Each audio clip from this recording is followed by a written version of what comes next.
مستعجلة ونفسك تاكلي بيتزا من غير عجين ولا واقفة كتير وكمان في 10 دقايق؟ هتجيبي بقى بولة وهنزل فيها ببيضتين بدرجة حرارة الغرفة، معلقة من الخل، كوباية من الحليب، وهنقلب بقى كل المكونات السايلة دي، 3 معالق من الزيت وكوباية واحدة بس من الدقيق. هنقلب بقى المكونات الخطيرة دي، شايفة بقى سهلة ازاي؟ معلقة صغيرة من الملح، معلقتين صغيرين من البيكنج باودر.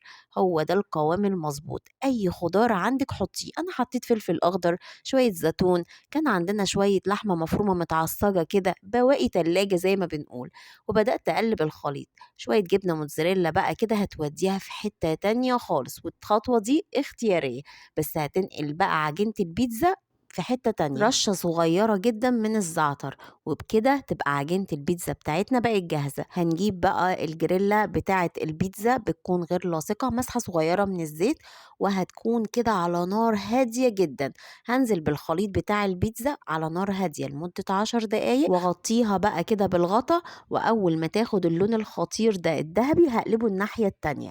عندنا بقى على الوش كده هحط بقى صلصة بيتزا او صلصة طماطم المتوفر عندك، ورشة بقى من الزعتر.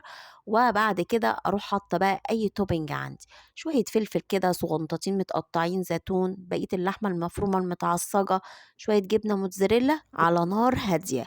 وبعد كده اول ما الجبنه الموتزاريلا تلاقيها ساحت كده يبقى استوت تماما. حطيها بقى في طبق كده وقطعيها واستمتعي باحلى بيتزا سريعه خطيره، طعمها يجنن، تنفع فطار، تنفع عشاء، تنفع لجوع اخر الليل. جربوها، ولو عجبك الفيديو لايك وشير. باي باي.